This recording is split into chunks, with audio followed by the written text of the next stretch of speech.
ప్రెగ్నెన్సీలో అందరికీ చాలా డౌట్స్ ఉంటాయి. సో వెయిట్ గెయిన్ ఎలా అవ్వాలి, ఎలా తినాలి, ఏ ఎక్సర్సైజెస్ చేయొచ్చా చేయకూడదా అని. So normally advised weight gain during pregnancy is 10 to 11 kgs through out the pregnancy.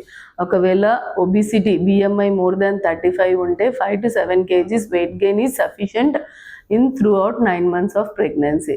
So per month 1 to 1.5 kg weight gain అవ్వాలి. వెయిట్ ని రెస్ట్రిక్ట్ చేయడం వల్ల బీపీ, షుగర్స్ రాకుండా ప్రెగ్నెన్సీ స్మూత్ గా వెళ్తుంది. సో దానికోసం రెగ్యులర్ గా ఎక్సర్సైజ్ చేయాలి. రోజుకి 20 to 25 minutes walking after each meal.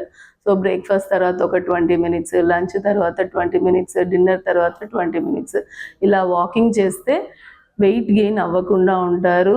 And healthy food తీసుకోవాలి, జంక్ ఫుడ్ తీసుకోకూడదు. వెజిటేబుల్స్, ఫ్రూట్స్, ఎగ్, మిల్క్ ఇలాంటివి ప్రెగ్నెన్సీలో తీసుకోవాలి.